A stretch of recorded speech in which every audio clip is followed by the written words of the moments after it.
Welcome to all.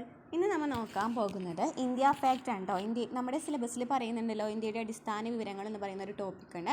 അതുപോലെ തന്നെ നമ്മളെ എന്തിലാണ് എക്കണോമിക്സിൽ എങ്ങനെയാണ് ഓരോ സെൻസസ് എടുക്കുമ്പോഴാണെന്നുണ്ടെങ്കിലും ഈ ജനനസംഖ്യ, അതുപോലെ തന്നെ എന്താണ് ആയുർദൈർഘ്യം, പ്രതീക്ഷിത വരുമാനം, അങ്ങനെ കുറേ ടേംസുകളുണ്ടല്ലേ. ഈ ടേംസുകളൊക്കെ എന്താണെന്ന് പറഞ്ഞാൽ മാത്രമാണ് നമുക്ക് ബാക്കിയുള്ള ഭാഗങ്ങൾ പറയുമ്പോൾ നമുക്ക് മനസ്സിലാവുള്ളൂ. എക്കണോമിക്സിൽ കുറേ ടേംസുകൾ പറയുമ്പോൾ നമുക്കിതൊക്കെ എന്താണെന്ന് അറിയണം, എങ്ങനെയാണ് ജനസംഖ്യ കണക്കാക്കുന്നതെന്ന് അറിയണം. അതൊക്കെയാണ് ഈ ടോപ്പിക്കിൽ പറയുന്നത്. നമ്മുടെ ക്ലാസ്സിൽ പുതിയ SCERT ക്ലാസ്സുകളൊക്കെ ചെയ്തിട്ടുണ്ട്. അതുപോലെ തന്നെ 5ാം ക്ലാസ്സിൽ 7ാം ക്ലാസ്സിലൊക്കെ കംപ്ലീറ്റ് ആയിട്ടുണ്ട്. 9ാം ക്ലാസ്സിലെ ക്ലാസ്സുകളാണ് ഇപ്പോൾ നമ്മൾ ചെയ്തുകൊണ്ടിരിക്കുന്നത്. നമ്മൾ എന്തായാലും ഇനി പുതിയ SCERTകൾ ചെയ്യുന്നതിനോടൊപ്പം തന്നെ ഇടയിൽ കൂടി നമുക്ക് പഴയ SCERT ക്ലാസ്സുകളും ചെയ്യണം അല്ലേ. നമുക്ക് ആദ്യത്തെ ബുക്കുകൾ നമുക്ക് ചെയ്യാമെന്ന് വിചാരിക്കുന്നുണ്ട്. അപ്പോൾ നമ്മുടെ ക്ലാസ്സുകൾ ഇഷ്ടമാണെന്നുണ്ടെങ്കിൽ നമ്മളെ സബ്സ്ക്രൈബ് ചെയ്ത് സപ്പോർട്ട് ചെയ്യാം കേട്ടോ. അപ്പോൾ നമ്മൾ ഇന്ന് നോക്കാൻ പോകുന്നത് ജനസംഖ്യാ പ്രവണതകളാണ് എന്ന് പറഞ്ഞു. അപ്പോൾ എന്താണ് ജനസംഖ്യ എന്ന് പറയുന്നത്? ഒരു പ്രദേശത്ത് നിശ്ചിത കാലയളവിൽ അധിവസിക്കുന്ന ജനങ്ങളുടെ ആകെ എണ്ണത്തെയാണ് ആ പ്രദേശത്തിൻ്റെ ജനസംഖ്യ എന്ന് പറയുന്നത്. അതായത് എന്താണ് പറയുന്നത്, ജനങ്ങളുടെ എണ്ണം വർദ്ധിക്കുമ്പോൾ എന്തൊക്കെ സംഭവങ്ങളാണ് നടക്കുന്നത്? ദാരിദ്ര്യം, തൊഴിലില്ലായ്മ, പട്ടിണി എന്നിവയൊക്കെ നടക്കില്ലേ. ജനസംഖ്യ വർദ്ധിക്കുമ്പോൾ എന്തൊക്കെ സംഭവിക്കാം? ദാരിദ്ര്യം, തൊഴിലില്ലായ്മ, പട്ടിണി എന്നിവയൊക്കെ സംഭവിക്കാം. അപ്പോൾ നമ്മൾ പറഞ്ഞു, ഒരു നിശ്ചിത കാലയളവിൽ അധിവസിക്കുന്ന ജനങ്ങളുടെ ആകെ എണ്ണത്തെയാണ് എന്തെന്ന് പറയുന്നത് ആ പ്രദേശത്തെ ജനസംഖ്യ എന്ന് പറയുന്നത്. ആരാണ് ഈ ജനസംഖ്യ എന്ന് പറയുന്നത് കണക്കാക്കുന്നത്? ഏത് റിപ്പോർട്ടാണ് നോക്കാം. UNFPA United Nations population fund എന്ന് പറയുന്ന റിപ്പോർട്ട് പ്രകാരം 2023 റിപ്പോർട്ട് പ്രകാരം ഇന്ത്യയിലെ ലോകസംഖ്യ എന്ന് പറയുന്നത് 142, ഇന്ത്യയിലെ ജനസംഖ്യ എന്ന് പറയുന്നത് 142.86, ലോക ജനസംഖ്യ എന്ന് പറയുന്നത് 804.5 കോടിയുമാണ്. അപ്പോൾ ഒരു രാജ്യത്തിൻ്റെ അല്ലെങ്കിൽ പ്രദേശത്തിൻ്റെ സാമൂഹിക വികസന സൂചിക എങ്ങനെയാണ് നിർണ്ണയിക്കുന്നത്? ഈ ജനസംഖ്യാ വിവരങ്ങളെ അടിസ്ഥാനമാക്കിയിട്ടാണ് അല്ലേ. ജനനനിരക്ക്, മരണനിരക്ക്, ശിശുമരണ നിരക്ക്, പ്രായഘടന എന്നിവയൊക്കെ നോക്കിയിട്ടാണ് എന്തറിയുന്നത്? ജനസംഖ്യാ വിവരങ്ങളെ കുറിച്ചിട്ട് അറിയുന്നത്. അപ്പോൾ നമ്മൾ പറഞ്ഞല്ലോ UNFPA യുണൈറ്റഡ് നേഷൻസ് എന്താണ് പറയുന്നത്? യുണൈറ്റഡ് നേഷൻസ് പോപ്പുലേഷൻ ഫണ്ട് എന്താണെന്ന് പറഞ്ഞു അല്ലേ. അപ്പോൾ അതെന്താണ് പറയുന്നത്? ഐക്യരാഷ്ട്രസഭയുടെ കീഴിലുള്ള ഒരു അന്താരാഷ്ട്ര ഏജൻസിയാണ് യുണൈറ്റഡ് നേഷൻസ് പോപ്പുലേഷൻ ഫണ്ട് എന്ന് പറയുന്നത്. എല്ലാ വ്യക്തികൾക്കും മികച്ച രീതിയിലുള്ള പ്രത്യുൽപാദന ആരോഗ്യ സംവിധാനങ്ങൾ, സ്വമേധയാലുള്ള കുടുംബാസൂത്രണം, മാതൃ ആരോഗ്യ പരിപാലനം, വയോജന പരിപാലനം, സമഗ്ര ലൈംഗിക വിദ്യാഭ്യാസം എന്നിവ ലഭ്യമാക്കുകയും അതുവഴി ജനസംഖ്യയുടെ വികസനം സാധ്യമാകുകയും ചെയ്യുക എന്നതാണ് ഇതിൻ്റെ പ്രധാന ഉദ്ദേശ്യം എന്ന് പറയുന്നത്. അപ്പോൾ എന്താണ് യുണൈറ്റഡ് നേഷൻസ് പോപ്പുലേഷൻ ഫണ്ട് എന്ന് വെച്ചാൽ? ഐക്യരാഷ്ട്രസഭയുടെ കീഴിലുള്ള ഒരു അന്താരാഷ്ട്ര ഏജൻസിയാണ് ഇതെന്ന് പറയുന്നത്. ഇതിൻ്റെ പ്രധാന ലക്ഷ്യങ്ങൾ എന്ന് പറയുന്നത് എന്തൊക്കെയാണ്? പ്രത്യുൽപാദന ആരോഗ്യ സംവിധാനങ്ങൾ, സ്വമേധയാലുള്ള കുടുംബാസൂത്രണം, മാതൃ ആരോഗ്യ പരിപാലനം, വയോജന പരിപാലനം, സമഗ്ര ലൈംഗിക വിദ്യാഭ്യാസം എന്നിവ ലഭ്യമാക്കുക, അതുവഴി ജനസംഖ്യയുടെ വികസനം സാധ്യമാക്കുക എന്നതാണ്. അപ്പം നമുക്കറിയാണല്ലേ ജനസംഖ്യാശാസ്ത്രം എന്ന് വെച്ചാൽ എന്താണ്? ജനസംഖ്യാശാസ്ത്രം എന്ന് വെച്ചാൽ എന്താണ്?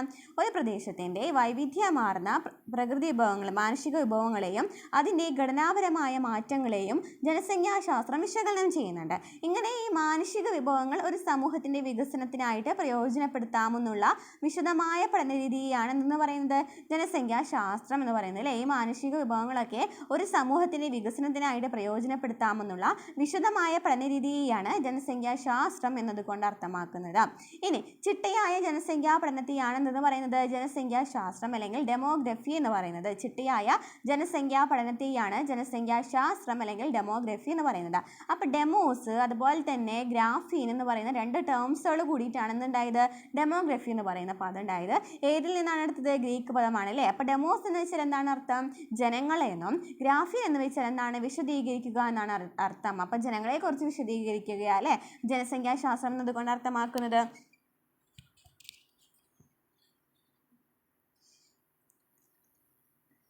ഇനി ജനങ്ങളെക്കുറിച്ചുള്ള വിവരണത്തെയാണ് സൂചിപ്പിക്കുന്നത്. ജനസംഖ്യാശാസ്ത്രം എന്ന് പറയുന്നത് ജനങ്ങളെക്കുറിച്ചുള്ള വിവരണത്തെയാണ് സൂചിപ്പിക്കുന്നത്. അപ്പോൾ ജനസംഖ്യയുമായി ബന്ധപ്പെട്ട പ്രവണതകളെയും പ്രക്രിയകളെയും കുറിച്ചിട്ട് ഇത് പഠിക്കുന്നുണ്ട്. ജനസംഖ്യാശാസ്ത്രത്തിൽ നിന്നൊക്കെ പഠിക്കുന്നുണ്ട്. ജനസംഖ്യയുമായി ബന്ധപ്പെട്ട പ്രവണതകളെയും പ്രക്രിയകളെയും കുറിച്ചിട്ടൊക്കെ പഠിക്കുന്നുണ്ട്. ഇനി ജനസംഖ്യയുടെ വലിപ്പത്തെ സ്വാധീനിക്കുന്ന ഘടകങ്ങൾ ഏതൊക്കെയാണ്? ജനസംഖ്യയുടെ വലിപ്പത്തെ സ്വാധീനിക്കുന്ന ഘടകങ്ങളാണ് ജനനം, മരണം, കുടിയേറ്റം. എന്തൊക്കെയാണ്? ജനനം, മരണം, കുടിയേറ്റം എന്നിവയൊക്കെയാണ് ജനസംഖ്യയുടെ വലിപ്പത്തെ സ്വാധീനിക്കുന്ന ഘടകങ്ങൾ. ഒരു പ്രദേശത്തെ ജനസംഖ്യാ വലിപ്പത്തിന് മാറ്റമുണ്ടാകുന്നത് ഇവയുടെ അളവിനനുസരിച്ച് അനുസരിച്ചാണ് അല്ലേ. അപ്പോൾ ജനസംഖ്യയുടെ വലുപ്പത്തിൽ സ്വാധീനിക്കുന്ന ഘടകങ്ങളാണ് ജനനം, മരണം, കുടിയേറ്റം എന്നിവ അല്ലേ. ജനിക്കുമ്പോഴും ഒരു എണ്ണം പുതിയതായിട്ട് കൂടാണ്, മരിക്കുമെന്നാണ് സംഭവിക്കുന്നത് എണ്ണം കുറയാണ്, കുടിയേറ്റം സംഭവിക്കുമെന്നാണ് കൂടാണ് ചെയ്യുന്നത്. അപ്പോൾ ഏതൊക്കെയാണ് എന്തിനെ ആശ്രയിച്ചിരിക്കുന്നത്? ഈ ജനസംഖ്യയെ ആശ്രയിച്ചിരിക്കുന്നത്.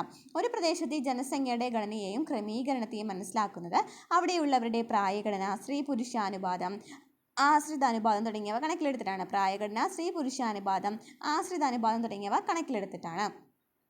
ഒരു പ്രദേശത്ത് താമസിക്കുന്ന ജനങ്ങളുടെ ചിട്ടയായ ദത്തശേഖരണത്തിലൂന്നിയുള്ള സർവേ, സെൻസസ് തുടങ്ങിയവ അടിസ്ഥാനമാക്കിയാണ് എല്ലാ ജനസംഖ്യാ പഠനങ്ങളും നടത്തുന്നത്. അപ്പോൾ ജനസംഖ്യാ പഠനങ്ങൾ എന്തൊക്കെ നോക്കുന്നില്ലേ, നമുക്കറിയാലേ. സർവേയും സെൻസസ് തുടങ്ങിയവയൊക്കെ അടിസ്ഥാനമാക്കിയിട്ടായിരിക്കും എല്ലാ ജനസംഖ്യാ പഠനങ്ങളും നടത്തുന്നത്. ജനസംഖ്യാശാസ്ത്രത്തിൻ്റെ സങ്കല്പനങ്ങൾ മിക്കതും അനുപാതത്തിൻ്റെയും നിരക്കുകളുടെയും രൂപത്തിലാണ്. നമുക്കറിയാലോ അല്ലേ, ഈസ്റ്റ് വെച്ചിട്ട് നോക്കാറുണ്ട് അല്ലേ, അല്ലെങ്കിൽ അനുപാതം വെച്ച് നോക്കാറുണ്ട്. അപ്പോൾ നമ്മൾ എങ്ങനെയാണ് ഉദാഹരണമായിട്ട് ജനനിരക്ക്, മരണനിരക്ക്, നിരക്കായിട്ട് പറയാം. അതുപോലെ തന്നെ സ്ത്രീ പുരുഷ അനുപാതം അല്ലെ, അനുപാതമായിട്ട് പറയാം. എന്നിങ്ങനെയൊക്കെയാണ് അങ്ങനെ നോക്കുന്നത്, ഓരോ ജനസംഖ്യയിലും സെൻസസും അതുപോലെ തന്നെ സർവേ ഒക്കെ എടുക്കുമ്പോൾ നോക്കുന്നത്. അപ്പോൾ ഇതൊക്കെ എങ്ങനെയാണ് കണ്ടുപിടിക്കുന്നതെന്ന് നമ്മൾ പറയുന്നുണ്ട് കേട്ടോ. ഇനി സാമൂഹിക ജനസംഖ്യാശാസ്ത്രം. അപ്പോൾ നമുക്കറിയാം ജനസംഖ്യാശാസ്ത്രത്തിന് എന്തൊക്കെയാണ്, 2 ശാഖകളാണ് ശരിക്കും പറഞ്ഞുള്ളത്. ഏതൊക്കെയാണ്? സാമൂഹിക ജനസംഖ്യാശാസ്ത്രവും ഔപചാരിക ജനസംഖ്യാശാസ്ത്രവും. ഏതൊക്കെയാണ്? സാമൂഹിക ജനസംഖ്യാശാസ്ത്രവും അതുപോലെ തന്നെ ഔപചാരിക ജനസംഖ്യാശാസ്ത്രവും. അപ്പോൾ എന്താണ് സാമൂഹിക ജനസംഖ്യാശാസ്ത്രം എന്ന് പറയുന്നത്? നോക്കാം. സാമൂഹിക ജനസംഖ്യാശാസ്ത്രം എന്ന് വെച്ചാൽ ജനസംഖ്യയുടെ ഘടനയും അവയുടെ മാറ്റത്തിൻ്റെ കാരണങ്ങളും അനന്തരഫലങ്ങളും അന്വേഷിക്കുന്നു. സാമൂഹിക ജനസംഖ്യാശാസ്ത്രം എന്ന് വെച്ചാൽ എന്താണ്? ജനസംഖ്യയുടെ ഘടനയും അവയുടെ മാറ്റത്തിൻ്റെ കാരണങ്ങളും അനന്തരഫലങ്ങളും അന്വേഷിക്കുന്നു. ഒരു പ്രദേശത്തെ സാമൂഹിക, സാമ്പത്തിക, രാഷ്ട്രീയ രീതികൾക്ക് പ്രാധാന്യം നൽകുന്നു. അപ്പോൾ എന്തിനാണ് പ്രാധാന്യം നൽകുന്നത്? ഒരു പ്രദേശത്തെ സാമൂഹിക, സാമ്പത്തിക, രാഷ്ട്രീയ രീതികൾക്കാണ് പ്രാധാന്യം നൽകുന്നത്. അപ്പോൾ ഇനി എന്താണ് ഔപചാരിക ജനസംഖ്യാശാസ്ത്രം എന്ന് പറയുന്നത്? ഔപചാരിക ജനസംഖ്യാശാസ്ത്രത്തിൽ ജനസംഖ്യാ മാറ്റത്തിൻ്റെ ഘടകങ്ങളെ അളക്കുകയും വിശകലനം നടത്തുകയും ചെയ്യുന്നു. അപ്പോൾ എന്താണ് പറഞ്ഞത്? ഔപചാരിക ജനസംഖ്യാശാസ്ത്രത്തിൽ ജനസംഖ്യാ മാറ്റത്തിൻ്റെ ഘടകങ്ങളെ അളക്കുകയും വിശകലനം നടത്തുകയും ചെയ്യുന്നു. ഔപചാരിക ജനസംഖ്യാശാസ്ത്ര പഠനത്തിന് ഉദാഹരണമാണ് ജനസംഖ്യാ കണക്കെടുപ്പ്. ഇത് രാജ്യത്തെ ജനങ്ങളുടെ എണ്ണം, പ്രായഘടന, സ്ത്രീ പുരുഷാനുപാതം, സാമൂഹിക സാമ്പത്തിക അവസ്ഥ തുടങ്ങിയ ദത്തങ്ങൾ ശേഖരിച്ച് വിശകലനം ചെയ്യുന്നു. അപ്പോൾ ഔപചാരിക ജനസംഖ്യാശാസ്ത്രത്തിൽ എന്താണ് പറയുന്നത്? ഈ ഘടകങ്ങൾ അളക്കുകയും വിശകലനം നടത്തുകയാണ് ചെയ്യുന്നത്. പക്ഷേ ഇവിടെ എന്താണ് ചെയ്യുന്നത്? ജനസംഖ്യാ കണക്കെടുപ്പ്, സെൻസസ് എന്ന് പറയുന്നത് ഒരു ഔപചാരിക ജനസംഖ്യാശാസ്ത്രമാണ്. സെൻസസ് എന്ന് പറയുന്നത് ഈ സെൻസസിൽ എന്തൊക്കെ ഉണ്ടായിരിക്കും? ജനങ്ങളുടെ എണ്ണം, പ്രായഘടന, സ്ത്രീ പുരുഷാനുപാതം, സാമൂഹിക സാമ്പത്തിക അവസ്ഥ തുടങ്ങിയ ദത്തങ്ങളൊക്കെ ഉണ്ടായിരിക്കും. ഇന്ത്യയിൽ സെൻസസ് പ്രവർത്തനങ്ങൾക്ക് നേതൃത്വം നൽകുന്നത് ആരാണ്? Registrar general and census commissioner of ഇന്ത്യയാണ്. Registrar general and census commissioner of ഇന്ത്യയാണ്. അപ്പോൾ ലോകത്തിലെ ഏറ്റവും വലിയ സെൻസസ് ആരുടെയാണ്? ഇന്ത്യയുടേതാണ് ലോകത്തിലെ ഏറ്റവും വലിയ സെൻസസ്. സാധാരണയായിട്ട് 10 വർഷത്തിലൊരിക്കലാണ് ഇന്ത്യയിൽ സെൻസസ് നടക്കുന്നത്. ഓക്കെ ആണല്ലോ. ഇനി ഇവിടെ ജനസംഖ്യ കഴിഞ്ഞ പ്രാവശ്യത്തിൽ ഏത് ഇയറിലാണ്? 2011 സെൻസസ് കൊടുത്തിട്ടുണ്ട്. ഇനി ജനസംഖ്യാശാസ്ത്രത്തിൻ്റെ സാമൂഹിക പ്രാധാന്യം എന്ന് പറയുന്നത് എന്താണ്? വൈവിധ്യമാർന്ന ജനസംഖ്യയെക്കുറിച്ചാണ് ജനസംഖ്യാശാസ്ത്രം പഠനവിധേയമാക്കുന്നത്. ജനസംഖ്യയുടെ ചലനാത്മകതയെയും വികസനതയെയും കുറിച്ച് പഠിക്കുന്നു. ജനസംഖ്യയുടെ വിശകലനം സാധ്യമാകുന്നത് അത് സാമൂഹിക സാഹചര്യങ്ങളുമായി ഇഴചേർന്ന് നിൽക്കുമ്പോഴാണ്. സാമൂഹിക ജനസംഖ്യാശാസ്ത്രം ജനസംഖ്യാഘടനയും മാറ്റവും സംബന്ധിച്ചുള്ള അന്വേഷണവും അതെങ്ങനെ സാമൂഹ്യ ശാസ്ത്രപരമായ ഘടകങ്ങളായിട്ട് ഇടപെടുന്നു എന്നാണ് കൈകാര്യം ചെയ്യുന്നത്. ഒരു പ്രദേശത്തെ ജനസംഖ്യാ ഘടകങ്ങൾ ആ പ്രദേശത്തെ വിവിധ സാമൂഹിക ഘടകങ്ങളുമായി ബന്ധപ്പെട്ടിരിക്കുന്നു എന്ന് ജനസംഖ്യാശാസ്ത്രം വിശകലനം ചെയ്യുന്നുണ്ട്. അപ്പോൾ എന്തൊക്കെയാണ് സാമൂഹിക ഘടകങ്ങൾ എന്ന് പറയുന്നതും ജനസംഖ്യാ ഘടകങ്ങൾ എന്ന് പറയുന്നതും? സാമൂഹിക ഘടകങ്ങളിലാണ് അല്ലേ സംസ്കാരം, അതുപോലെ തന്നെ എന്തൊക്കെ വരും? വഴക്കങ്ങൾ, സംസ്കാരം, വഴക്കങ്ങൾ, മതം, സാമൂഹിക നിയന്ത്രണം, സാമ്പത്തികം, സമുദായം എന്നിവയ്ക്ക് എന്താണ്? സാമൂഹിക ഘടകങ്ങളാണ് അല്ലേ. സംസ്കാരം, വഴക്കങ്ങൾ, മതം, സാമൂഹിക നിയന്ത്രണം, സാമ്പത്തികം, സമുദായം മുതലായവയ്ക്ക് എന്താണ്? സാമൂഹിക ഘടകങ്ങളാണ്.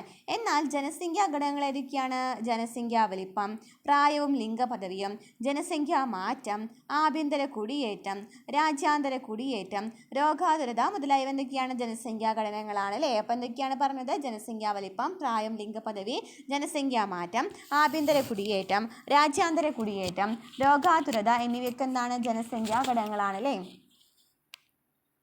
ഇനി ഇതുമായിട്ട് ബന്ധപ്പെട്ട ഒരു പ്രധാനപ്പെട്ട സ്ഥാപനമുണ്ട് അല്ലേ, ജനസംഖ്യാ പഠനം നടത്തുന്ന പ്രധാനപ്പെട്ട സ്ഥാപനങ്ങളുണ്ട്. അത് ഏതൊക്കെയാണ്? സ്റ്റാറ്റിസ്റ്റിക്കൽ ഓഫീസിൽ CSO NSO സ്റ്റാറ്റിസ്റ്റിക്കൽ ഓഫീസ് എന്ന് വെച്ചാൽ എന്താണ്?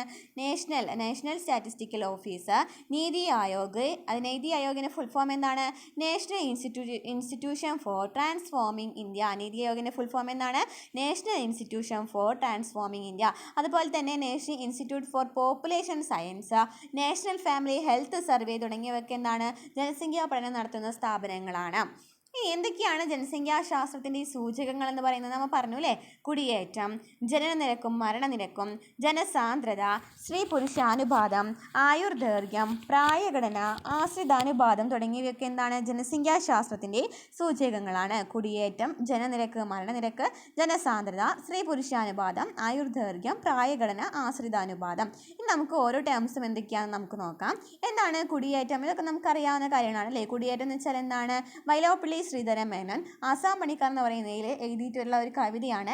ജനിച്ച നാട് വിട്ടകലെ ഈ ആസാമിൽ പണിക്ക് പോകുന്ന പരീക്ഷകളിൽ നമ്മൾ കുതിച്ച് തീവണ്ടി കിതച്ചു പായുന്നു, തിരയടിക്കും താഴ്വാരവും പാടവും അല്ലേ. രണ്ടാം ലോക യുദ്ധകാലത്ത് കേരളത്തിൽ നിന്ന് ആസാമിലേക്ക് തൊഴിലന്വേഷണവുമായിട്ട് പോയ ആളുകളെ കുറിച്ചിട്ടാണ് വൈലോപ്പിള്ളി തൻ്റെ കവിതയിൽ പരാമർശിക്കുന്നു. അപ്പോൾ നമുക്ക് മനസ്സിലായി, തൊഴിൽ തേടി ഓരോ സംസ്ഥാനങ്ങളിലേക്ക് പോകുന്നതിനാണെന്ന് പറയുന്നത് കുടിയേറ്റം എന്ന് പറയുന്നത് അല്ലേ.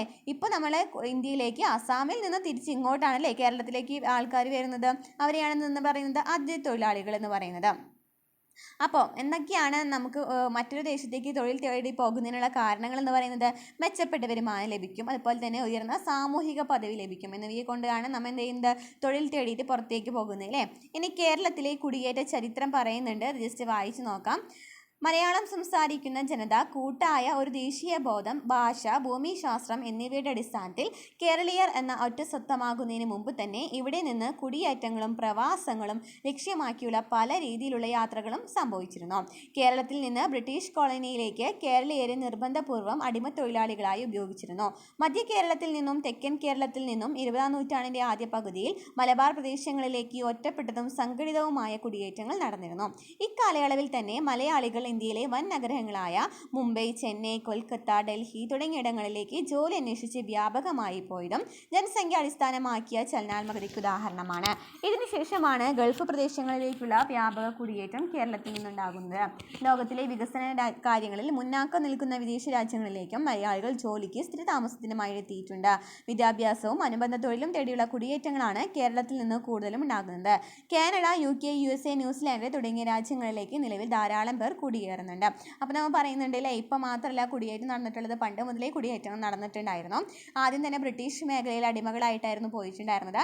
അതിനുശേഷം പ്രധാന നഗരങ്ങളായ ചെന്നൈ, മദ്രാസ് അല്ലെങ്കിൽ മുംബൈ, കൊൽക്കത്ത, ഡൽഹി തുടങ്ങിയവങ്ങളിലൊക്കെ പോയിട്ടുണ്ടായിരുന്നു. പിന്നീട് ഗൾഫിലേക്ക് പോയി തുടങ്ങി. പിന്നെ എന്താണ് പറയുന്നത്? ഇപ്പോൾ പഠനത്തിന് വേണ്ടിയും എന്ത് പോകുന്നുണ്ട്? പുറത്തേക്ക് പോകുന്നുണ്ട് അല്ലേ. USA, കാനഡ പോലുള്ള സ്ഥലങ്ങളിലേക്ക് പോകുന്നുണ്ട്.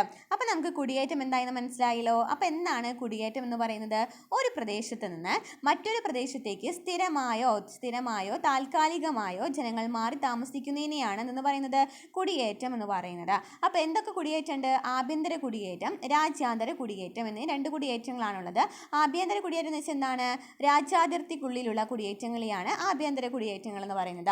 കേരളത്തിലെ ജനങ്ങൾ തൊഴിൽ തേടി മറ്റു സംസ്ഥാനങ്ങളിലേക്ക് പോകുന്നതും ഇതര സംസ്ഥാനങ്ങളിൽ നിന്ന് ജനങ്ങൾ കേരളത്തിലേക്ക് വരുന്നതും ആഭ്യന്തര കുടിയേറ്റത്തിന് ഉദാഹരണമാണ്. അപ്പോൾ എന്താണ് രാജ്യാന്തര കുടിയേറ്റം എന്ന് പറയുന്നത്? രാജ്യവുമായിട്ടുള്ള കുടിയേറ്റമായിരിക്കും. രാജ്യത്തിൻ്റെ അതിർത്തി കടന്നുള്ള കുടിയേറ്റങ്ങളെയാണ് രാജ്യാന്തര കുടിയേറ്റം എന്ന് പറയുന്നത്. ഇന്ത്യയിൽ നിന്ന് ഗൾഫ് രാജ്യങ്ങളിലേക്കും യൂറോപ്യൻ രാജ്യങ്ങളിലേക്കും ജനങ്ങൾ പോകുന്നത് ഇതിന് ഉദാഹരണമാണ്. മനസ്സിലായല്ലോ. അപ്പോൾ ആഭ്യന്തര കുടിയേറ്റമെന്നും രാജ്യാന്തര കുടിയേറ്റമെന്നും രണ്ടായിട്ട് തരംതിരിച്ചിട്ടുണ്ട് കുടിയേറ്റത്തിന്. ആഭ്യന്തര കുടിയേറ്റം എന്ന് വെച്ചാൽ ഇതിനുള്ളിൽ ഇന്ത്യയിലെ രാജ്യത്തിനുള്ളിൽ തന്നെ നടക്കുന്നതിനെയാണ് ആഭ്യന്തര കുടിയേറ്റം എന്ന് പറയുന്നത്.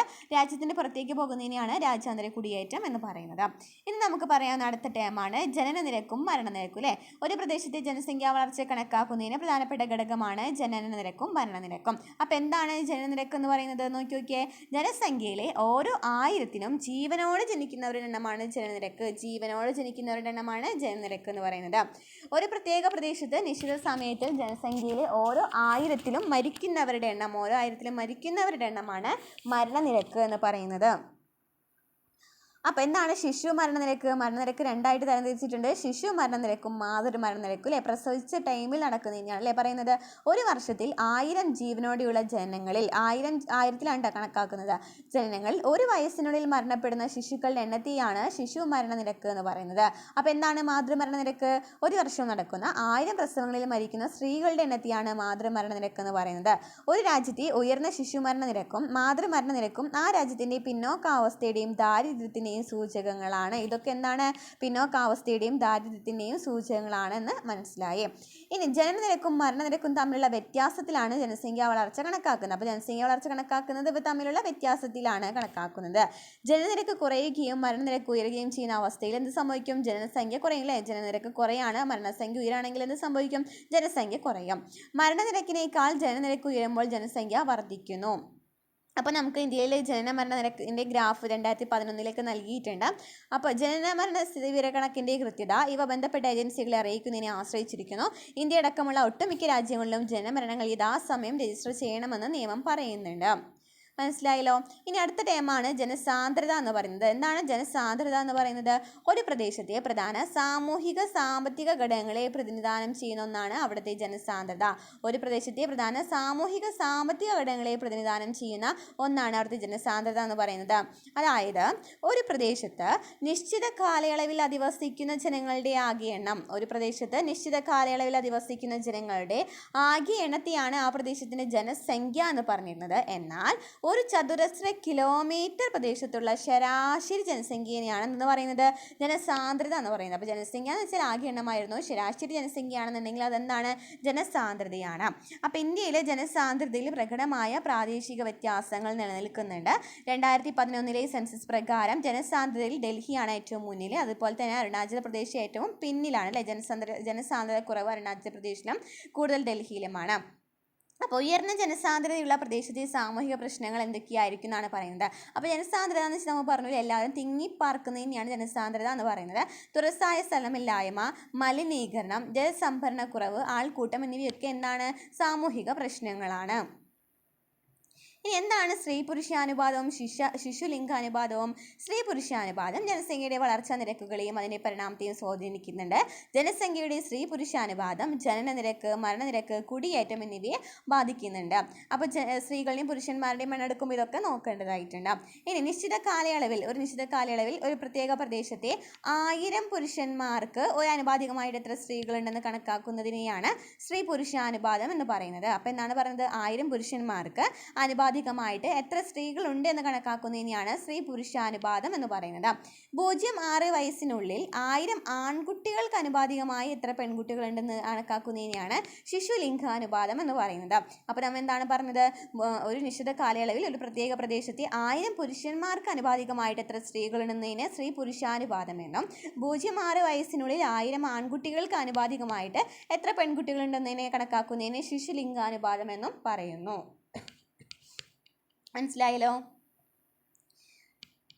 ഇനി നമ്മൾ നോക്കുന്നത് അടുത്ത ടേം ഏതാണ്? സ്ത്രീ പുരുഷാനുപാതത്തിന് സ്ത്രീ പുരുഷ സന്തുലാവസ്ഥയിൽ വലിയ പങ്കുണ്ട്. ഒരു പ്രദേശത്ത് ജനസംഖ്യ വളർച്ച പ്രവചിക്കുന്നതിനും ജനസംഖ്യയുടെ വലിപ്പം കണക്കാക്കുന്നതിനും സ്ത്രീ പുരുഷാനുപാതം ഉപയോഗിക്കുന്നുണ്ട്. ഇനി എന്താണ് ആയുർദൈർഘ്യം എന്ന് പറയുന്നത്? ആയുർദൈർഘ്യം എന്ന് വെച്ചാൽ എന്താണ്? എല്ലാ രാജ്യങ്ങളും അവയുടെ ജനതയുടെ ആരോഗ്യം വർദ്ധിപ്പിക്കുന്നതിനും മരണനിരക്ക് കുറയ്ക്കുന്നതിനുമായിട്ട് പ്രയത്നിക്കുന്നുണ്ട് അല്ലേ? അപ്പോൾ ഒരു പ്രദേശത്തെ ജനസംഖ്യാ വളർച്ച കണക്കാക്കുന്നതിനുള്ള പ്രധാന ഘടകം എന്ന് പറയുന്നത് എന്താണ്? ആയുർദൈർഘ്യമാണ്. എന്താണ് അപ്പോൾ ആയുർദൈർഘ്യം എന്ന് വെച്ചാൽ ഒരാൾ ശരാശരി എത്ര കാലം ജീവിച്ചിരിക്കും എന്ന കണക്കാണ് ആയുർദൈർഘ്യം എന്ന് പറയുന്നത്. ഒരാൾ ശരാശരി എത്ര കാലം ജീവിച്ചിരിക്കും എന്ന കണക്കാണ് ആയുർദൈർഘ്യം എന്ന് പറയുന്നത്. ഒരു നിശ്ചിത പ്രദേശത്തെ ഓരോ പ്രായ വിഭാഗത്തിലെയും മരണനിരക്കിൻ്റെ അടിസ്ഥാനത്തിലാണ് ആയുർദൈർഘ്യം കണക്കാക്കുന്നത് അല്ലേ? അപ്പോൾ ആയുർദൈർഘ്യം കണക്കാക്കുന്നത് എത്ര പേര് മരിക്കുന്നുണ്ടോ അത് നോക്കിയിട്ടാണ് ഒരു പ്രദേശത്തിൻ്റെ ആയുർദൈർഘ്യം കണക്കാക്കുന്നത്. മനസ്സിലായല്ലോ. അപ്പോൾ കേരളത്തിലാണ് നോക്കി, കേരളത്തിൽ എത്രയാണ് ആയുർദൈർഘ്യം എന്ന് പറയുന്നത്? എത്രയാണ്? 72.3% പുരുഷന്മാരുടേത്. സ്ത്രീകളുടെ ആണെങ്കിൽ 78.0%. അതെന്നാണ് 2022 പുറത്തിറങ്ങിയ കണക്ക് പ്രകാരം കേട്ടോ. ആയുർദൈർഘ്യം പുരുഷന്മാർക്ക്, സ്ത്രീകൾക്കാണല്ലേ കൂടുതൽ പറയുന്നത് കേരളത്തിലാണെന്നുണ്ടെങ്കിൽ. അപ്പോൾ കേരളത്തിലെ ഉയർന്ന ആയുർദൈർഘ്യത്തിന് നിരവധി ഘടകങ്ങൾ കാരണമാണ്. എന്തൊക്കെയാണ്? ഉയർന്ന സാക്ഷരതാ നിരക്കും ഉന്നത വിദ്യാഭ്യാസവും വികേന്ദ്രീകൃത പൊതുജനാരോഗ്യത്തിലെ നമ്മൾ ആരോഗ്യത്തിൻ്റെ കാര്യത്തിൽ നന്നായി ശ്രദ്ധ പുലർത്തുന്നുണ്ട്. അതുപോലെ തന്നെ ശുചിത്വം, ഭക്ഷ്യലഭ്യതയും പൊതുവിതരണം ഇതൊക്കെ എന്തിനെ ആശ്രയിച്ചിരിക്കുന്നുണ്ട്? നല്ല ആയുർദൈർഘ്യത്തിന് കാരണമാകുന്നുണ്ട്. വയോജനങ്ങളുടെ സാമൂഹിക ക്ഷേമത്തിനും സുരക്ഷിതത്വത്തിനും വിവിധ കർമ്മ പരിപാടികൾ സർക്കാർ ആവിഷ്കരിച്ച് നടപ്പിലാക്കി വരുന്നുണ്ട്. കേരളത്തിൽ 60 വയസ്സിന് മേൽ പ്രായമുള്ളവരുടെ എണ്ണം വർദ്ധിച്ചു കൊണ്ടിരിക്കുകയാണ്. ഈ സാഹചര്യത്തിൽ വയോജനങ്ങളുടെ ക്ഷേമവും സംരക്ഷണവും ഉറപ്പുവരുത്താൻ സംസ്ഥാന സർക്കാർ 2013 സംസ്ഥാന വയോജന നയം ആവിഷ്കരിച്ചു. അപ്പോൾ 2013 എന്ത് വരുന്നത്? സംസ്ഥാന വയോജന നയം എന്ന് പറയുന്ന വയോജനങ്ങളുടെ ക്ഷേമവും സംരക്ഷണവും ഉറപ്പുവരുത്തുവാനുള്ള സർക്കാർ പദ്ധതി വരുന്നത്. വയോജനങ്ങൾക്കുള്ള ഹെൽപ്പ് നമ്പർ ഏതാണ്? 14567 വയോജനങ്ങൾക്കായിട്ടുള്ള ഹെൽപ്പ് ലൈൻ നമ്പർ എന്ന് പറയുന്നത്. അതുപോലെ തന്നെ സർക്കാർ പല കാര്യങ്ങൾ നടപ്പിലാക്കുന്നുണ്ട് അല്ലേ? വയോജനങ്ങൾക്ക് വേണ്ടി വയോമിത്രം, വയോരക്ഷ, അമൃതമതി ആർക്ക് വേണ്ടിയിട്ടുള്ളതാണ്? അതുപോലെ തന്നെ കുറച്ച് വയോജനങ്ങളുടെ പ്രശ്നങ്ങൾ പരിഹരിക്കുന്നതിനായിട്ട് അമൃതമതി ഉണ്ട്. അപ്പോൾ അങ്ങനെ കുറച്ച് പദ്ധതികളൊക്കെ നടപ്പിലാക്കുന്നുണ്ട്. അതിനെക്കുറിച്ച് നമ്മൾ ഡീറ്റെയിൽ ആയിട്ട് അടുത്ത ക്ലാസ്സുകളിൽ പറയാം കേട്ടോ. പദ്ധതികൾ നമ്മൾ എടുക്കുന്നുണ്ട്. അപ്പോൾ എന്താണ് ജനസംഖ്യാ പ്രായഘടന എന്ന് പറയുന്നത്? ജനസംഖ്യാ പ്രായഘടന എന്ന് വെച്ചാൽ എന്താണ്? ജനസംഖ്യാ ക്രമീകരണത്തിന്റെ പ്രധാനപ്പെട്ട സൂചകമാണ് ജനസംഖ്യാ പ്രായഘടന. ആപേക്ഷികമായി വ്യത്യസ്ത പ്രായ വിഭാഗത്തിലുള്ള വ്യക്തികളുടെ അനുപാതമാണ് ജനസംഖ്യാ പ്രായഘടന എന്ന് പറയുന്നത്. ആപേക്ഷികമായി വ്യത്യസ്ത പ്രായ വിഭാഗത്തിലുള്ള വ്യക്തികളുടെ അനുപാതമാണ് ജനസംഖ്യാ പ്രായഘടന. അപ്പോൾ എന്തൊക്കെയാണ് ജനസംഖ്യാ പ്രായഘടനയെ ബാധിക്കുന്നത് നമുക്ക് നോക്കാം. പുരോഗതി, ശരാശരി ആയുർദൈർഘ്യം എന്നിവയിലുള്ള മാറ്റങ്ങൾ പ്രായഘടനത്തെ ബാധിക്കുന്നുണ്ട്. അപ്പോൾ നോക്കിയേ, 0 മുതൽ 14 വരെയുള്ളവരെ കുട്ടികളെന്നും 15 മുതൽ 59 വരെയുള്ളവരെ യുവാക്കളെന്നും 60-ന് മുകളിലുള്ളവരെയാണ് പ്രായമായവർ എന്നും പറയുന്നത്. ഒരു പ്രദേശത്തെ ജനനനിരക്കും മരണനിരക്കും ആ പ്രദേശത്തിന്റെ ജനസംഖ്യാ പ്രായഘടനയിൽ സ്വാധീനം ചെലുത്തുന്നു. നമ്മുടെ രാജ്യത്ത് മുമ്പ് ശരിയായ ആരോഗ്യ സംരക്ഷണമില്ലാത്തത് കൊണ്ടും രോഗങ്ങൾ കൊണ്ടും മറ്റു ഘടകങ്ങൾ കൊണ്ടും ശരാശരി ആയുർദൈർഘ്യം കുറയുന്നതിന് കാരണമായി. കൂടാതെ ശിശു മരണനിരക്ക് ഉയർന്നതും പ്രായഘടനയെ സ്വാധീനിച്ചു. എന്നാൽ രാജ്യത്തിന്റെ വികസനത്തോടൊപ്പം ജീവിത നിലവാരവും ഉയരുകയും ആയുർദൈർഘ്യം വർദ്ധിക്കുകയും ചെയ്തു. താരതമ്യേന പ്രായം കൂടിയ വിഭാഗത്തിന്റെ പ്രായഘടന അനുപാതം ചെറുപ്രായ വിഭാഗത്തേക്കാൾ ഉയർന്നു. ഈ പ്രായഘടനയാണ് വാർദ്ധക്യ ബാധിത ജനത എന്ന് പറയുന്നത്. അപ്പോൾ എന്താണ് പറയുന്നത്? ഇപ്പം നമുക്കറിയാമല്ലേ, ചെറുപ്പം ആൾക്കാരാണ് മരിക്കുന്നത്, വയസ്സായ ആൾക്കാരൊക്കെ ഇപ്പോഴും ജീവനോടുണ്ട്. അപ്പോൾ എന്താണ് ഇതിന് കാരണം എന്ന് പറയുന്നത്? ആദ്യമൊക്കെ എന്ന് വെച്ചാൽ എന്താണ്? ഒരു രാജ്യത്തിൻ്റെ വികസനത്തോടൊപ്പം ജീവിത നിലവാരം ഉയരുകയും ആയുർദൈർഘ്യം വർദ്ധിക്കുകയും ചെയ്തിട്ടുണ്ടായിരുന്നു. അപ്പം ചെറുപ്രായ വിഭാഗത്തേക്കാളും കൂടുതൽ പേര് എന്ത് ഉയർന്നു? വാർദ്ധക്യ ആളുകളിലെ വാർദ്ധക്യ ബാധിത ജനതയാണ് ഇതിനെ പറയുന്നത്. അപ്പോൾ 2011 സെൻസസ് പ്രകാരം നോക്കിയേ, 0 മുതൽ 14 വയസ്സ് വരെ 29% 15 മുതൽ 59 വയസ്സ് വരെ 63 പേരുണ്ടായിരുന്നു അല്ലേ? അപ്പോൾ അതൊക്കെയാണ് ജനസംഖ്യയുടെ ശതമാനം ഇത് പറയുന്നത്. നമുക്കിതിൽ നിന്ന് മനസ്സിലായല്ലോ. ഇന്ത്യയിൽ ഉയർന്ന അനുപാതത്തിൽ യുവജനസംഖ്യ ഉണ്ടെന്നും കുറഞ്ഞ അനുപാതത്തിലാണ് പ്രായമുള്ളവരെന്നും പട്ടിക സൂചിപ്പിക്കുന്നുണ്ട്. യുവജനങ്ങൾക്ക് കൂടുതൽ തൊഴിൽ ശക്തി നൽകുവാനും സാമ്പത്തിക വളർച്ച ഉണ്ടാക്കുവാനും സാധിക്കും. അതിനായി യുവജനങ്ങൾക്ക് വിദ്യാഭ്യാസത്തിലും ആരോഗ്യ സംരക്ഷണത്തിലും കൂടുതൽ പ്രാധാന്യം ആവശ്യമാണ്. അതേസമയം പ്രായാധിക്യമുള്ളവർക്ക് സാമൂഹിക സുരക്ഷ, ആരോഗ്യ പരിരക്ഷാ സംവിധാനം എന്നിവയിലും ശ്രദ്ധ പുലർത്തേണ്ടതുണ്ട്. അപ്പോൾ നമ്മൾ അടുത്ത ഒരു ടേം കൂടി പറഞ്ഞിട്ടുണ്ടായിരുന്നു അല്ലേ? ആശ്രിതാനുപാതം എന്ന് പറയുന്നത്. അപ്പോൾ എന്താണ് ആശ്രിതാനുപാതം എന്ന് പറയുന്നത് നോക്കാം. 15 മുതൽ 64 വയസ്സ് വരെയുള്ള പ്രായമുള്ളവരെയാണ് എന്ന് പറയുന്നത്. ഒരു രാജ്യത്തെ അധ്വാനിക്കുന്ന ജനസംഖ്യ എന്ന് പറയുന്നത് അല്ലേ? 15 മുതൽ 64 വയസ്സുള്ളവരാണ് അധ്വാനിക്കുന്ന ജനസംഖ്യ അല്ലെ? പണിയെടുക്കുന്ന ആൾക്കാരുള്ളത്. 15-ന് താഴെയുള്ളവർ പിള്ളേരാണ് അല്ലെ? അതുപോലെ തന്നെ 64 മുകളിലുള്ളവരോ പ്രായം കൂടുതലുള്ള ആൾക്കാരാണ്. അവരൊക്കെ എന്താണ്? ആശ്രിത വിഭാഗത്തിലാണ് ഉൾപ്പെടുന്നത്. അപ്പോൾ 15-ന് താഴെയും 64 മുകളിലും പ്രായഘടനയിലുള്ളവരാണ് ആശ്രിത വിഭാഗത്തിൽ ഉൾപ്പെടുന്നത്. ജനസംഖ്യയിലെ ആശ്രിത വിഭാഗത്തെയും തൊഴിലെടുക്കുന്ന വിഭാഗത്തെയും താരതമ്യം ചെയ്യുന്ന മാനദണ്ഡത്തെയാണ് ആശ്രിതാനുപാതം എന്ന് പറയുന്നത്. ജനസംഖ്യയിലെ ആശ്രിത വിഭാഗത്തെയും തൊഴിലെടുക്കുന്ന വിഭാഗത്തെയും താരതമ്യം ചെയ്തിട്ടാണ് ആശ്രിതാനുപാതം കണക്കാക്കുന്നത്. ആശ്രിതാനുപാതം ഒരു രാജ്യത്തെ സാമ്പത്തിക ക്ഷമതയെ ഒരു പരിധിവരെ സ്വാധീനിക്കും. ആശ്രിതാനുപാതം മനസ്സിലാക്കുന്നതിലൂടെ സർക്കാരുകൾക്ക് ആരോഗ്യ സംവിധാനം, വിദ്യാഭ്യാസ മേഖല എന്നിവയെക്കുറിച്ച് കൂടുതൽ വ്യക്തമായി വിലയിരുത്തുവാനും അതോടൊപ്പം പ്രവർത്തനങ്ങൾ വിഭാവനം ചെയ്യുവാനും കഴിയും. ക്ഷേമവും കരുതലും ആവശ്യമുള്ളവരുടെ എണ്ണം മനസ്സിലാക്കുവാനും അവർക്ക് വേണ്ട പദ്ധതികൾ രൂപീകരിക്കുവാനും ആശ്രിതാനുപാതം സഹായിക്കുന്നില്ലേ? ഈ എണ്ണം വെച്ച് നോക്കുകയാണെന്നുണ്ടെങ്കിൽ ഓരോ മേഖലയിലും ഓരോ പ്രായത്തിലുള്ളവർക്കും എന്തൊക്കെ പദ്ധതികൾ നടപ്പിലാക്കണമെന്ന് നമുക്ക് മനസ്സിലാക്കാനായിട്ട് പറ്റും. ആശ്രിതാനുപാതം ഉയരുമ്പോൾ വയോജനതയുടെ എണ്ണവും വർദ്ധിക്കുന്നത് രാജ്യത്തെ അഭിമുഖീകരിക്കുന്ന പ്രശ്നങ്ങളിൽ ഒന്നാണ്. തൊഴിലെടുക്കാൻ പ്രാപ്തിയുള്ള ജനത തൊഴിലേർപ്പെടാൻ കഴിയാത്ത വലിയ വിഭാഗത്തെ ഏറ്റെടുക്കേണ്ട ബാധ്യതയുണ്ടാകുന്നു. ആശ്രിതാനുപാതം കുറയുന്നത് രാജ്യത്തെ സാമ്പത്തിക പുരോഗതിയിലേക്ക് നയിക്കുകയും ചെയ്യുന്നു. അതായത് സജീവ പ്രായത്തിലുള്ളവരിൽ തൊഴിലെടുക്കുന്നവരുടെ എണ്ണം തൊഴിലെടുക്കാത്തവരുടെ എണ്ണത്തേക്കാളും കൂടുതലായിട്ട് മാറും. അപ്പം എന്താണ് പറയുന്നത്? തൊഴിലെടുക്കുന്നവരുടെ എണ്ണം തൊഴിലെടുക്കാത്തവരെക്കാളും കൂടുതലായിട്ട് മാറുന്നുണ്ടെങ്കിൽ എന്തൊക്കെ ചെയ്യണം എന്നാണ് പറയുന്നത്. ആശ്രിതാനുപാതം കുറയാന്ന് വെച്ചാൽ എന്താണ്? ആശ്രിതാനുപാതം കുറയുന്നതെന്ന് വെച്ചാൽ എന്താണ്? ആശ്രയിച്ച് കഴിയുന്ന ആൾക്കാരുടെ എണ്ണം കുറയാണ് അല്ലേ?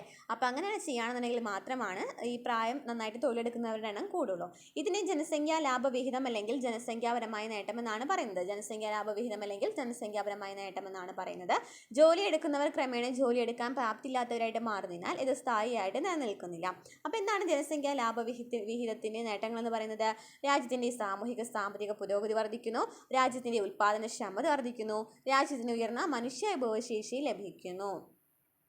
ജനസംഖ്യാ ലാഭവിഹിതത്തിന് മുഴുവൻ നേട്ടങ്ങൾ ലഭിക്കുന്നത് യുവജനങ്ങൾക്കായിട്ടുള്ള തൊഴിലവസരങ്ങളാണല്ലേ. ഇതിനായിട്ട് ധാരാളം സംരംഭങ്ങൾ നിലവിലുണ്ട്. അപ്പോൾ എന്തൊക്കെയാണ് യുവജനങ്ങൾക്ക് വേണ്ടിയിട്ടുള്ള ഒരു സംരംഭമാണ് സ്റ്റാർട്ടപ്പ്, കേരള സ്റ്റാർട്ടപ്പ് മിഷൻ എന്ന് പറയുന്നത്. കേരളത്തിലെ സംരംഭകത്വ വികസനത്തിനും പ്രവർത്തനങ്ങൾക്കുമുള്ള സർക്കാരിൻ്റെ നോഡൽ ഏജൻസിയാണ് കേരള സ്റ്റാർട്ടപ്പ് മിഷൻ എന്ന് പറയുന്നത്. കേരളത്തിലെ സംരംഭകത്വ വികസനത്തിനും പ്രവർത്തനങ്ങൾക്കുമുള്ള സർക്കാരിൻ്റെ നോഡൽ ഏജൻസിയാണ് കേരള സ്റ്റാർട്ടപ്പ് മിഷൻ എന്ന് പറയുന്നത്. സാങ്കേതിക വിദ്യാധിഷ്ഠിത വാണിജ്യ പ്രവർത്തനങ്ങൾ പ്രോത്സാഹിപ്പിക്കുന്നതിന് 2006 തിരുവനന്തപുരം ആസ്ഥാനമാക്കി ഇതിൻ്റെ പ്രവർത്തനം ആരംഭിച്ചത്. 2006 തിരുവനന്തപുരം ആസ്ഥാനമാക്കി ഇതിൻ്റെ പ്രവർത്തനം ആരംഭിച്ചത്. ഇന്ത്യയിലെ ജനസംഖ്യ യുവത്വമുള്ളതാണ്, അതായത് ഇവിടെ ഭൂരിപക്ഷവും യുവജനതകളാണ്. രാജ്യത്തിൻ്റെ സുസ്ഥിര വികസനത്തിന് മനുഷ്യവിഭവശേഷിയുടെ പങ്ക് നിർണായകമാണ്. എന്താണ് അപ്പോൾ ദേശീയ ജനസംഖ്യാ നയം എന്ന് പറയുന്നത്? സ്വതന്ത്ര ലബ്ധിക്ക് മുമ്പ് തന്നെ ഇന്ത്യയുടെ വർദ്ധിച്ചു വരുന്ന ജനസംഖ്യ നിയന്ത്രിക്കുന്നതിനുള്ള ആലോചനകൾ ദേശീയ പ്രസ്ഥാനങ്ങളുടെ ഭാഗമായിട്ട് ആരംഭിച്ചു വന്നിരുന്നു. സ്വാതന്ത്ര്യത്തിന് ശേഷം സർക്കാരിൻ്റെ ആഭിമുഖ്യത്തിൽ കുടുംബാസൂത്രണ പദ്ധതി മുന്നോട്ട് വെച്ച് ആദ്യത്തെ വികസിത രാജ്യമായിട്ട് ഇന്ത്യ മാറുകയുണ്ടായി. 1976 ഇന്ത്യയുടെ ആദ്യത്തെ ദേശീയ ജനസംഖ്യാ നയം നിലവിൽ വന്നത്. ആദ്യത്തെ ദേശീയ ജനസംഖ്യാ നയം നിലവിൽ വന്നതെന്നാണ് 1976. ഡോക്ടർ MS സ്വാമിനാഥൻ്റെ നേതൃത്വത്തിൽ അതിനുശേഷം കുറേ പദ്ധതികൾ നടപ്പിലാക്കപ്പെട്ടു. ഒരു കരട് രൂപീകരിക്കപ്പെട്ടിട്ടുണ്ടായിരുന്നു. അതിൻ്റെ അടിസ്ഥാനത്തിൽ 2000 നിലവിലെ ദേശീയ ജനസംഖ്യാ നയം നിലവിൽ വന്നത്. 2045 സുസ്ഥിര സാമ്പത്തിക വളർച്ച, സാമൂഹിക പുരോഗതി, പരിസ്ഥിതി സംരക്ഷണം എന്നിവയെ ബലപ്പെടുത്തുന്ന രീതിയിൽ ജനസംഖ്യ ക്രമീകരിക്കപ്പെടണം എന്നാണ് ദേശീയ ജനസംഖ്യ 2000 ദീർഘകാല ലക്ഷ്യം എന്ന് പറയുന്നത്. അപ്പോൾ ഇത്രയൊക്കെയാണ് ഈ ചാപ്റ്ററിൽ പറയുന്നത്. നമ്മൾ എപ്പോഴും കേൾക്കുന്ന കുറച്ച് ടേംസുകളുണ്ട്. ആ ടേംസുകൾ എന്ന് പറയുന്നത് എന്തൊക്കെയാണെന്നാണ് ഈ ചാപ്റ്ററിൽ പറഞ്ഞത് അല്ലേ. നമ്മുടെ ക്ലാസ്സുകൾ ഇഷ്ടമായിട്ടുണ്ടെന്നുണ്ടെങ്കിൽ നമ്മളെ സബ്സ്ക്രൈബ് ചെയ്ത് സപ്പോർട്ട് ചെയ്യാം കേട്ടോ.